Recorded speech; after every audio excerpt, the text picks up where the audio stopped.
Bonjour à tous, voici les titres au sommaire du journal Antilliane de ce mercredi 21 octobre 2009. Un homme a été interpellé par les douaniers de l'aéroport Aimé Césaire en Martinique. Il transportait l'équivalent de 63 000 € de produits stupéfiants. Le salon de l'habitat a ouvert ses portes ce mercredi au WTC de Jarry à Bémao. Les visiteurs sont attendus jusqu'à dimanche de 9h à 20h jeudi et vendredi et jusqu'à 22h ce week-end. En Guyane, il faudra attendre le mois de janvier prochain pour que le lycée polyvalent de Mana ouvre ses portes. Il était initialement prévu que l'établissement soit livré après les vacances de Toussaint. Les douaniers de l'aéroport Aimé Césaire viennent de saisir plus de 15 kilos de résine de cannabis dispersée dans 32 plaques que s'apprêtait à faire entrer sur le sol martiniquais un homme d'une trentaine d'années. Ce voyageur en provenance de Paris avait dispersé les produits stupéfiants dans des sacs et pensait détourner le flair des chiens renifleurs en dissimulant la drogue dans des paquets. Si la valeur globale de la saisie est estimée à plus de 63 000 € par les douaniers, cette prise constitue l'une des plus importantes réalisées au cours des 4 dernières années. Le suspect, confié à l'Office central de répression du trafic illicite de stupéfiants, a été jugé en comparution immédiate en vue de sa mise en examen. Les agents du Pôle emploi étaient mobilisés mardi à l'instar de leurs collègues de l'Hexagone afin de soulever plusieurs points de dysfonctionnement qui perturberaient le bon fonctionnement de leur mission. En Martinique, le mouvement était suivi à près de 70% du personnel. Depuis la fusion de la CEDIC et de l'Agence nationale pour l'emploi, les agents ne cessent de dénoncer de mauvaises conditions de travail. Ils réclament une véritable écoute.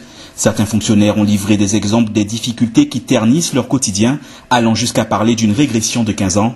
Si les pôles emploi de Martinique ont retrouvé un fonctionnement normal, une rencontre devait tout de même se tenir ce mercredi entre la direction et des représentants de chaque organisation syndicale afin de jeter les bases d'un plan d'action pour moderniser l'accompagnement des demandeurs d'emploi à l'heure où les chiffres du chômage connaissent une croissance régulière.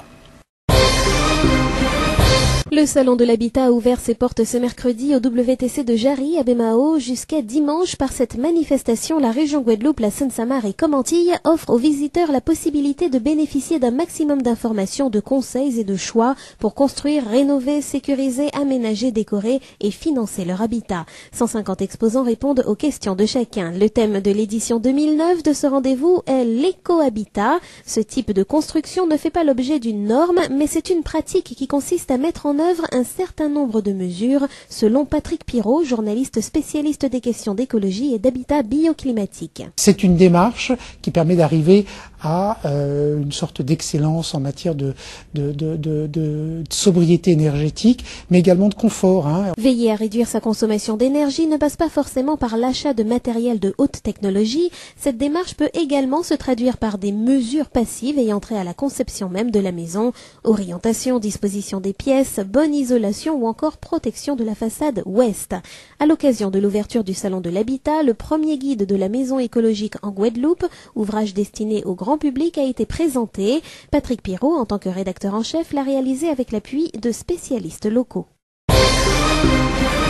L'Université catholique de Lyon et l'Association diocésaine de Guadeloupe ont entrepris de former les maires et les directeurs généraux de services municipaux sur la question de la gestion particulière et l'utilisation des édifices communaux à l'usage du culte dans le cadre de la loi de 1905. À cette occasion, il y avait une poignée de participants face au maître de conférence Christophe Geffard à l'espace régional du Rézé aux Abîmes.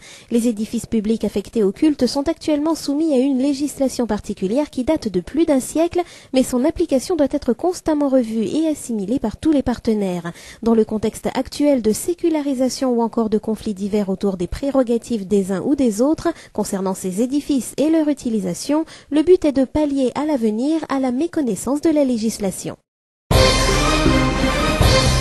Prévu en septembre puis reporté en novembre, la rentrée scolaire ne se fera pas avant le mois de janvier prochain au lycée polyvalent de Mana.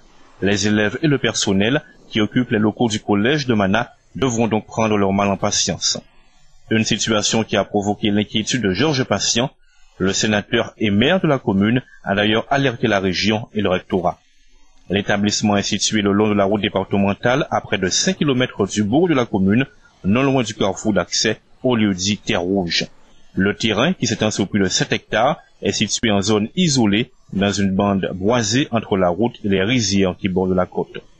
L'ensemble des bâtiments du lycée polyvalent de Mana bénéficie d'une double toiture destinée à favoriser la ventilation naturelle. C'est fait, le match pour le contrôle du futsal en Guyane est arrivé à son terme. La convention d'intégration du comité futsal de Guyane au sein de la Ligue de football de Guyane a été signée entre Patrice Milzi, président du premier, et Jean-Claude Labrador, président de la seconde. De fait, le comité futsal de Guyane, placé sous l'égide de l'Union nationale des clubs de futsal, est dissous. Il reste maintenant à préparer la nouvelle saison avec un championnat unique. Créé il y a 3 ans, le championnat de football en salle compte une dizaine de clubs. Certains d'entre eux sont composés de joueurs encore en activité en division honneur, mais aussi d'anciennes gloires du football.